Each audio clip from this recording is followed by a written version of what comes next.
Jesus loved me with everlasting love. கர்த்தருடைய பரிசுத்த நாமத்திற்கு மகிமை உண்டாவதாக. ஆண்டவராகிய இயேசுவின் நாமத்தினால உங்கள் யாவரும் நான் வாழ்த்துகிறேன். இந்த நாளுக்காக தெரிந்து கொள்ளப்பட்ட தேவ வசனம் யோவான் எழுதின சுவிசேஷம் 11ஆம் அதிகாரம் 40ஆம் வசனத்தை நாம் வாசிப்போம். இயேசு அவளை நோக்கி, நீ விசுவாசித்தால் தேவனுடைய மகிமையை காண்பாய் என்று நான் உனக்கு சொல்லவில்லையா என்றார். கிறிஸ்துவுக்குள் பிரியமான தேவ ஜனமே, இந்த காரியத்தை நான் வாசிக்கும் பொழுது நம் ஆண்டவராகிய இயேசு கிறிஸ்து மரித்து போனதான லாசருவை கல்லறையிலிருந்து எழுப்ப வேண்டும் என்று சொல்லி அவர் சித்தமாயிருக்கிறார்.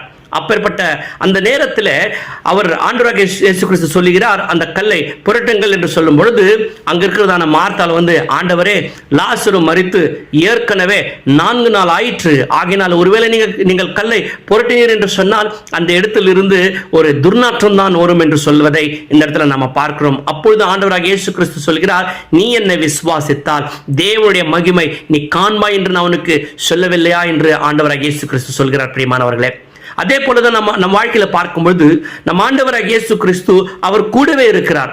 ஆயினும் நம் வாழ்க்கையிலிருந்து புறப்படுகிற வார்த்தைகள் என்னவென்று பார்க்கும்பொழுது, இது என்னால செய்ய முடியாது, நான் வெற்றி பெற முடியாது, நான் இது சாதிக்க முடியாது என்கிற இப்பேற்பட்ட வார்த்தைகள் தான் எப்படி இந்த மார்த்தாள் சொன்னாலும் ஆண்டவரே இது முடியாது என்று சொல்லி நாம கூட அப்பேற்பட்ட ஒரு நிலையில தான் இருக்கிறோம். நம் ஆண்டவராகிய இயேசு கிறிஸ்து நம் வாழ்க்கையில நாம் ஜெயிக்க வேண்டும் என்று சொல்லி, நாம் சாதிக்க வேண்டும் என்று சொல்லி அவர் சித்தமா இருக்கிறாரு. ஆனால் நம் வாயிலிருந்து வருகிற வார்த்தைகள் பாருங்க, இப்பேற்பட்ட ஒரு வார்த்தைகள் தான் இருக்கிறது. பாருங்க, நம்ம பைபிள்ல பார்க்கிறோம், எலியாவை ஆண்டவராக, அதாவது எலியா பார்க்கும்போது 450 பாகால் தீர்க்கதரிசிகளை அவர் கொன்று போட்டார். ஆனால் ஒரு ஸ்திரியை பார்த்து அவர் பயந்து ஓடுகிறதை நம்ம பார்க்கிறோம். யோபு சொல்கிறார், என் தாயின் கருவில நான் பிறக்காம இருந்திருந்தாலே எனக்கு நலமாய் இருந்திருக்குமே என்று சொல்கிறார்.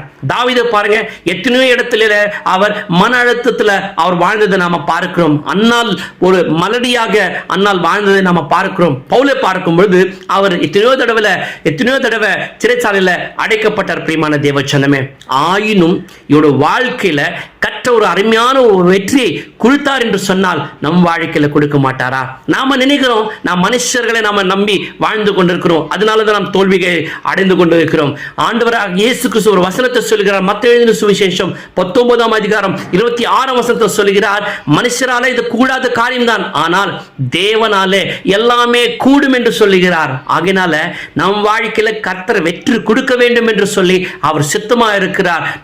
நாம் சாதிக்க வேண்டும் என்று சொல்லி அவர் சித்தமா இருக்கிறார்.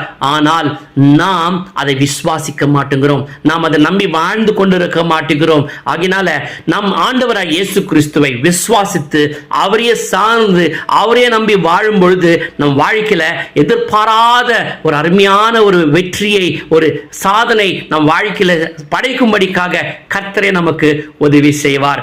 கர்த்தர் நாமே நம்மை ஆசீர்வதித்து வழி நடத்துவாராக.